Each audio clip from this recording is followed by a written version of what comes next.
Hello दोस्तों, आज हम आप लोगों को बताएंगे यूपी बोर्ड की परीक्षा में क्या क्या आने वाला है क्लास 10th के हिंदी के पेपर में। तो आप लोगों को ध्यान से देखना, तभी आप लोगों को समझ में आएगा, वरना नहीं समझ में आएगा। वीडियो को स्किप मत करना। तो पहले नंबर क्या है, प्रमुख काव्य कृतियाँ और उनके रचनाकार। ये आप लोगों को याद करना होगा। कृति और रचनाकार, अंजलि लिखा है तो अंजलि का रामकुमार वर्मा है। अरिमा का है सूर्यकांत त्रिपाठी निराला। तो पहले 2-3 साल पहले OMR शीट जो है नहीं आती थी 20 नंबर की। अब 2 साल से OMR शीट लागू हो गई है। 20 नंबर की OMR शीट आएगी, तो उनमें एक एक नंबर का 20 प्रश्न होंगे, तो आपको हल करने होंगे। तो उसमें ऐसे भी आ सकते हैं, जैसे हमने दे दिया, बोर्ड वालों ने दे दिया, जैसे अंजलि का रचनाकार बताओ। तो अंजलि का रचनाकार, उसमें 4 ऑप्शन होंगे। तो 4 ऑप्शन में रामकुमार वर्मा जरूर लिखा होगा। तो रामकुमार वर्मा जब आप लोगों ने याद किया होगा तभी तो आप लोगों को मालूम होगा। तो रामकुमार वर्मा आप लोग फटाफट लिख दोगे, गोला में गोला भर दोगे। अगर आप लोगों ने याद ही नहीं किए होंगे ये कृतियाँ और रचनाकार, तो आप लोग लिख कैसे पाओगे। अब आप लोगों को अगली चीज़ बताते हैं कि क्या आएगा। अगली देखो, ये 100 में से 101% आएगा रस। रस हर बार आते हैं। तो रस कितने होते हैं? रस होते हैं 2, हास्य रस और करुण रस। तो हास्य रस की ये परिभाषा दी है, एक हास्य रस की परिभाषा और एक उदाहरण याद कर लेना, और दूसरा है करुण रस। करुण रस देखो आप लोगों को दिख रहा होगा, ये है करुण रस। करुण रस याद कर लेना और उसका एक उदाहरण याद कर लेना।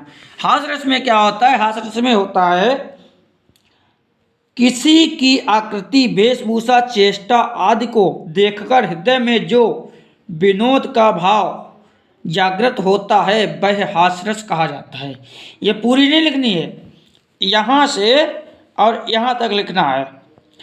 किसी की आकृति, वेशभूषा, चेष्टा आदि को देखकर हृदय में जो विनोद का भाव जागृत होता है वह हास्यरस कहा जाता है। ठीक, यहाँ तक लिखना है, पूरी नहीं लिखना है। और सब लोग पूरी बता देते हैं, और आप लोग एक उदाहरण लिख लेना।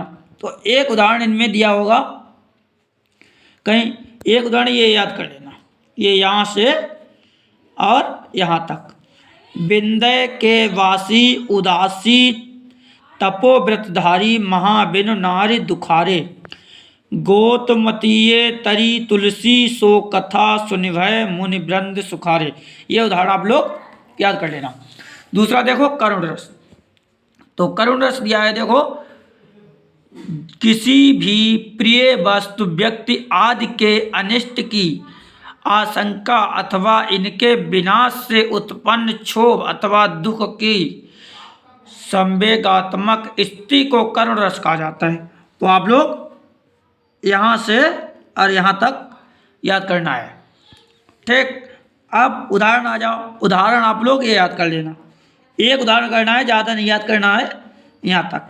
अभी तो मुकुट बंधा था माथ, हुए कल ही हल्दी के हाथ। अभी तो मुकुट बंधा था माथ, हुए कल ही हल्दी के हाथ। यहाँ तक उदाहरण याद कर लेना। एक उदाहरण याद करने के बाद तो हास्यरस और करुण रस, इनमें दोनों परिभाषाओं में से एक परिभाषा आएगी 100 में 101%।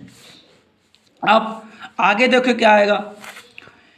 आगे आप लोग ये याद कर लेना, प्रश्न उत्तर दीजिए। हास्यरस का स्थायी भाव क्या है? शोक किस रस का स्थायी भाव है? हास्य रस में विनोद का भाव क्या देखकर जागृत होता है? कौन सा संचारी भाव हास्य रस का नहीं है? यह याद कर लेना आप लोग प्रश्न उत्तर। आगे देखो क्या आता है, क्या आएगा। आगे आएगा अलंकार। अलंकार के देखो 2 परिभाषाएं, 100 में 101%। 2 परिभाषाओं में से एक परिभाषा आती ही है। एक होती है उपमा अलंकार और दूसरा होता है रूपक अलंकार। तो उपमा अलंकार इसमें दिया है, देखो ये उपमा अलंकार दिया है। तो उपमा अलंकार आप लोग लिखना है यहाँ से परिभाषा, किसी अन्य व्यक्ति या वस्तु से उपमान से किसी समान धर्म गुण आदि के आधार पर समानता बताई जाए, वहाँ उपमा अलंकार होता है। तो यहाँ तक लिखना है, ठीक। किसी अन्य व्यक्ति या वस्तु से उपमान से किसी समान धर्म गुण आदि के आधार पर समानता बताई जाए, वहाँ उपमा अलंकार होता है। यहाँ तक आप लोगों को याद करना है। अब उदाहरण देखो, उदाहरण इसमें भी एक ही याद करना है। इसमें एक ये याद कर लो, मुख मयंक सम मंज मनोहर, एक याद कर लेना छोटा सा बस। बाद में आ जाओ रूपक अलंकार। रूपक अलंकार ये है, तो रूपक अलंकार ये है, तो ये याद करना है। यहाँ से देखो, जहाँ यहाँ से जहाँ उपमेय और समान में कोई भिन्नता प्रदर्शित ना की जाए, वहाँ रूपक अलंकार होता है, ठीक। यथा चरण कमल बंधव हरियाई, ये उदाहरण याद कर ले, ये लिख लेना, उदाहरण में लिख सकते हो आप लोग, ठीक। ये उदाहरण में आप लिख सकते हो, वरना यहाँ तक याद कर लो, होता है। और ये उदाहरण याद कर लेना, मुनि पद कमल बंद दो भ्राता, ठीक। चाहे ये लिख सकते हो उदाहरण में, और चाहे ये भी लिख सकते हो उदाहरण में, ठीक। उदाहरण दोनों सही हैं। तो आप लोग को समझ में आया होगा, उपमा अलंकार और रूपक अलंकार में एक आप लोगों को परिभाषा 100 में 101% आएगी। अब देखो क्या है, अब ये आप लोग ये प्रश्न उत्तर जरूर याद कर लेना। ये लिखा है, जैसे उपमेय और उपमान में अवैध संबंध होता है वहाँ, ठीक। उपमा अलंकार के कितने अंग होते हैं, या जिस वस्तु या प्राणी की तुलना की जाती है उसे कहते हैं, ठीक। ये आप लोग याद कर लेना प्रश्न उत्तर।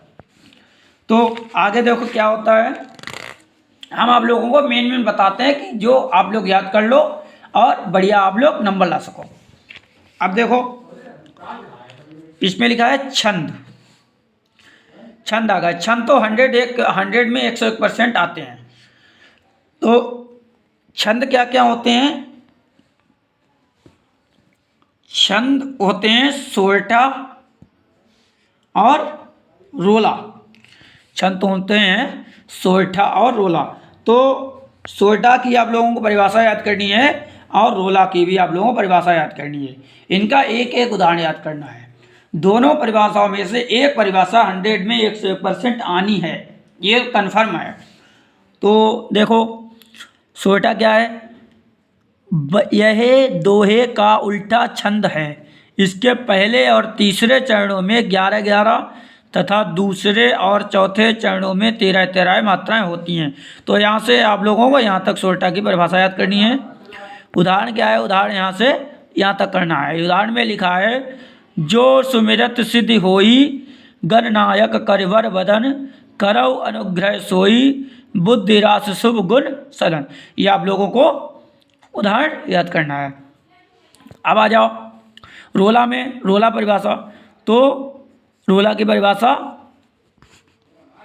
आप लोग याद करना है। देखो यह सम मात्रिक छंद है, इसमें 4 चरण होते हैं और प्रत्येक चरण में 24 मात्राएं होती हैं और 13 मात्राएं पर यति होती है। 2-2 चरणों में तुक होता है और प्रत्येक चरण में अंत में 2 गुरु या 2 लघु वर्ण होते हैं। और ये आप लोग एक उदाहरण कर लेना, यहाँ से यहाँ तक परिभाषा याद कर लेना और यहाँ से यहाँ तक उदाहरण याद कर लेना।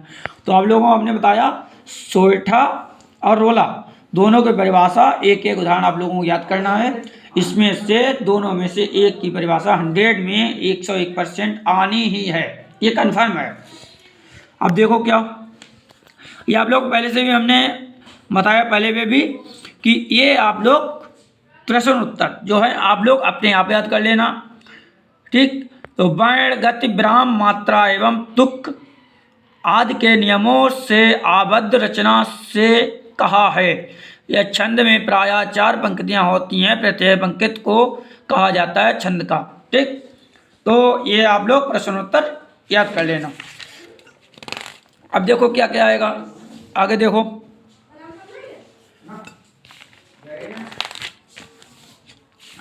आगे है तत्सम शब्द। तो तत्सम शब्द और तद्भव शब्द। तो तद्भव तत्सम शब्द आएंगे। बहु है, जैसे बहु का बधु होता है, ये का हृदय होता है, आज का आग होता है, श्रवण का श्रवण होता है, पानी का पानी में होता है, कड़वा का कटु होता है। ये आप लोग याद कर लेना अपने आप। पर्यायवाची आप लोग से 4th से 10th तक पढ़ते ही हो, वो तो आप लोगों को याद ही होंगे और याद कर लें। जैसे अतिथि है, सूर्य है, चंद्रमा है, देवता है, राक्षस है, विष है, अमृत है, ये आप लोग याद कर लेना पर्यायवाची। आगे देखो क्या आएगा, और ये आप लोग याद कर लेना। कामदेव, अनंग, मदन, काम, मनोज, ये आप लोग याद कर लेना। अब देखो संस्कृत व्याकरण में देखो क्या क्या आता है। संस्कृत व्याकरण में आता है सबसे पहले नंबर एक श्लोक आता है। तो एक श्लोक कौन सा आता है, देखो एक श्लोक आएगा तो उसमें लगभग 3 श्लोक दिए होंगे, 3 या 4। तो 3 या 4 में से एक श्लोक आप लोगों को लिखना है और उसका जो है उसका हिंदी अनुवाद करना है उस श्लोक का। तो एक श्लोक आप लोगों को लिखना है, उसका हिंदी अनुवाद करना है। और एक श्लोक ऐसा पूछा जाएगा जो आपकी प्रश्न पत्र में ना हो, वो अलग से आप लोगों को लिखना होगा। उसमें लिखा होगा एक श्लोक आप लिखिए जो आपके प्रश्न पत्र में ना हो, यानी कि जो आपके प्रश्न पत्र पेपर दिया हो उसमें वो श्लोक ना दिया हो, अलग से आप लोगों को पाठ्य पुस्तक के अनुसार लिखना है श्लोक। अगर आप लोगों को बाई चांस नहीं याद है श्लोक वो, तो आप लोग अपने मन से लिख सकते हो। जैसे तुम्हें माता चा पिता, तुम्हें ते वंदे सखा, तुम्हें विद्या धर्मण, तुम्हें सर्वम देव देव, ये भी लिख सकते हो। अगर किसी बच्चे को नहीं याद है तो ये आप लोग श्लोक लिख सकते हो। अब देखो क्या आता है, आगे देखो, आगे आ जाओ। एक गद्य हेतु निर्धारित पाठ्य वस्तु से गद्यांश पर आधारित प्रश्न। अब देखो क्या, मित्रता वाली व्याख्या 100% आती है। तो मित्रता वाली देखो ये है विश्वामित्र, मित्र से बड़ी रक्षा रहती है, जिसे ऐसा मित्र मिल जाए उसे समझना चाहिए कि खजाना मिल गया। ठीक, ये मित्रता वाली ये जो है 100% आएगी। मित्रता वाले पार्ट में एक तो व्याख्या आती है 100 में 101%। आगे देखो क्या आएगा इसमें,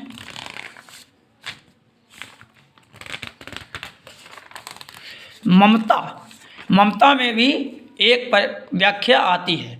इसका कुछ नहीं करना, इसका आप लोग क्या याद कर लेना, इसका आप लोग संदर्भ याद कर लो और प्रसंग याद कर लो, व्याख्या अपने आप बनाकर लिख देना। ठीक, संदर्भ याद कर लो और प्रसंग याद कर लो, व्याख्या आप लोगों को अपने आप लिखना है। तो प्रसंग पूछा जाए अगर तो प्रसंग लिख देना, वरना संदर्भ और व्याख्या लिख देना। संदर्भ में क्या होता है, संदर्भ में होता है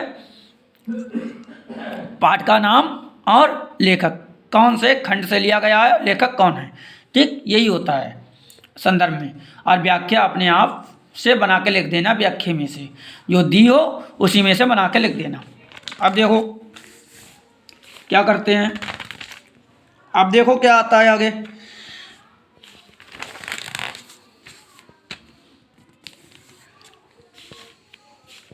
अजंता, ये अजंता तो 100 में 101% आता है। अजंता जो है, अजंता के प्रश्नोत्तर याद कर लेना, व्याख्या याद कर लेना, इनमें से आप लोग प्रश्नोत्तर छांट के लिखना है। ठीक, ये अजंता 100 में 100% आना ही है, ये आप लोग याद कर लेना हर हालत में। आगे देखो क्या क्या आता है, क्या आएगा। अब देखो पद हेतु निर्धारित पाठ्य पुस्तक के पाठ्यांश पर आधारित प्रश्न। अब देखो इसमें ये तो 100% आता। चलन का चरण कमर बंदो हरियाई जाकी कृपा पंग गिर लंगे। ये सूरदास की पंक्ति है। सूरदास में एक पंक्ति आनी है, एक ये देख लेना, एक ये देख लेना। उधव मोही ब्रज बिसरत नाही, एक ये देख लेना। ये दो पंक्तियाँ देख लेना, इनमें से एक आएगी हर हालत में। व्याख्या इनमें से एक आएगी हर हालत में। संदर्भ लिखना, बाद में प्रसंग लिखना, बाद में व्याख्या लिखना है आपको। ठीक, इसमें प्रसंग पूछा है तो प्रसंग लिखना। अब आगे देखो, गोस्वामी तुलसीदास, एक ये देख लेना। उदत उदगिर मंच पर रघुबर बाल पतंग, ये आप लोग देख लेना व्याख्या। एक व्याख्या इसमें ये देख लेना। प्रभु ही चितई मुनि चितव मही राजत लोचन लोल, एक ये आप लोग देख लेना। आगे देखो, इसमें क्या पूछेगा।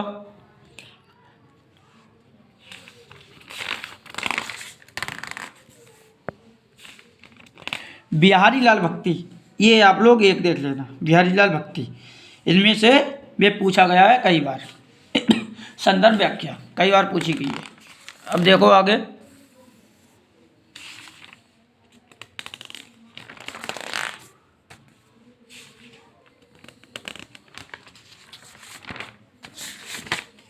महादेवी वर्मा, ये आप लोग महादेवी वर्मा की व्याख्या एक देख लेना, और एक ये देख लेना, टूटी है तेरी कब समाधि। ठीक, ये आप लोग एक देख लेना। अब आगे देखो,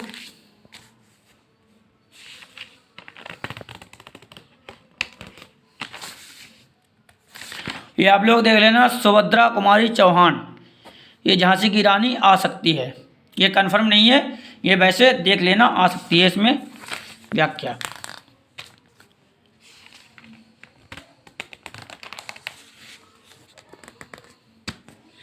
अब देखो कौन सी आएगी। अब देखो आ गया जीवन परिचय। जीवन परिचय देखो, आचार्य रामचंद्र शुक्ल देखना है, जयशंकर प्रसाद देखना है। ठीक, और इसमें देखना है राजेंद्र प्रसाद देख लेना। ठीक, सूरदास देख लेना, और जो है सुमित्रा नंदन पंत देख लेना। ये इनमें से आने हैं जीवन परिचय। आगे देखो पद में क्या आता है, आएगा। और कुछ देखो बचा है। हाँ, इसमें देखो आचार्य रामचंद्र शुक्ल, और जो है जयशंकर प्रसाद और बिहारी लाल, तीन है इसमें। आचार्य रामचंद्र शुक्ल, जयशंकर प्रसाद, ये दो ही देख लेना, दो ही आते हैं। ठीक, अगर इनमें से तीन मिक्स कर दिए तो भी एक आएगा, और इनमें से दो मिक्स कर दिए तो आप लोगों को याद ही होंगे। जयशंकर प्रसाद या आचार्य रामचंद्र शुक्ल, दो आएंगे तो एक याद होगा, या आचार्य रामचंद्र शुक्ल डॉक्टर राजेंद्र प्रसाद, इनमें दे दिया तब भी एक याद होगा। इसमें देखो पद में क्या आएगा, सूरदास का याद कर लेना, गोस्वामी तुलसीदास का याद कर लेना, और सुमित्रा नंदन पंत का हर हालत में याद कर लेना, क्योंकि सुमित्रा नंदन पंत का पूछा गया है। और इसमें एक दिया है जीवन परिचय,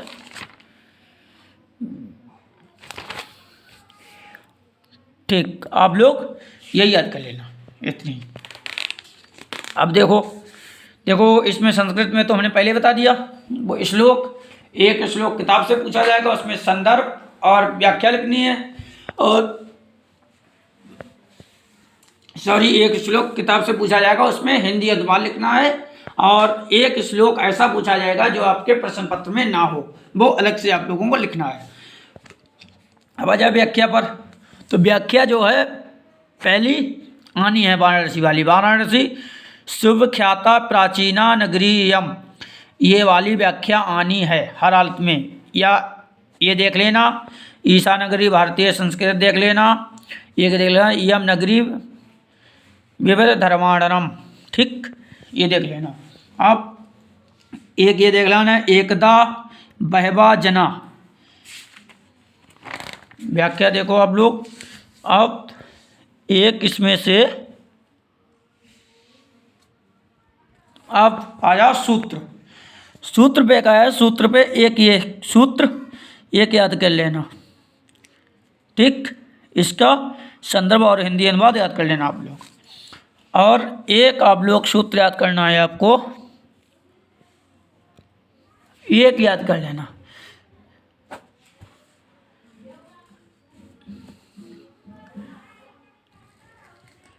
संस्कृत से यदा गतिशील वर्तते। ठीक, आप लोग ये याद कर लेना। सॉरी, ये व्याख्या है, वो हमने गलत बोल दिया, ये व्याख्या है, ये आप लोग याद कर लेना व्याख्या। ठीक, अब आ जाओ, इधर होगा संस्कृत पद्यांश का संदर्भ हिंदी में अनुवाद।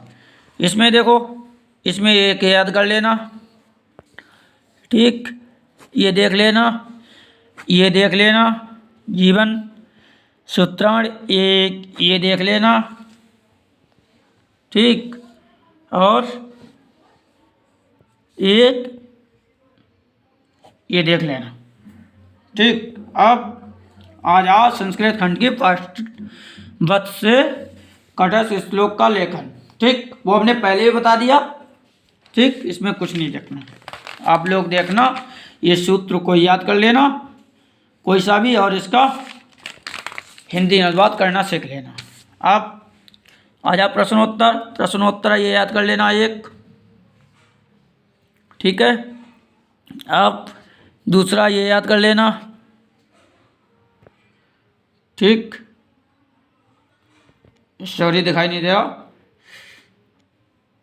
सॉरी, अब ये देख लेना। ठीक, प्रश्नोत्तर आप लोग अपने आप याद करो।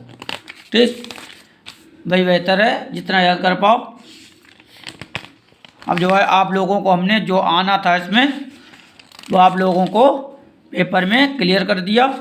आप लोग अगर इतना पढ़ लोगे तो आप लोग 100 में 101% पास होना है, हो जाओगे 100 में 101%। अब देखो, उसमें वीडियो बनाएंगे हम कि अब निबंध देखो, निबंध में क्या है, निबंध एक कोरोना वाला आ सकता है, और दूसरा आ सकता है जनसंख्या विस्फोट, जनसंख्या विस्फोट कारण और निवारण। तीसरा आ सकता है प्रदूषण की समस्या, और चौथा आ सकता है देश प्रेम। ये चारों में से एक निबंध आना है 100%। ठीक, आगे देखो, और हमने आप लोगों को सब बता दिया पेपर। अब जो है अगली वीडियो आएगी कल, तो उसमें जो है ये बताएंगे कि कॉपी में कैसे लिखना है, कैसे उत्तर प्रश्न डालने हैं, या किस टाइप की कॉपी भरनी है, और किस टाइप की OMR शीट कैसे भरेंगे। ठीक, वो सब दूसरी वीडियो में हम बताएंगे। मिलते हैं अगली वीडियो में, तब तक के लिए बाय। अगर आप लोगों को वीडियो पसंद आए तो मेरी वीडियो ज़्यादा से ज़्यादा शेयर करें, चैनल को सब्सक्राइब करें और वीडियो को लाइक करें।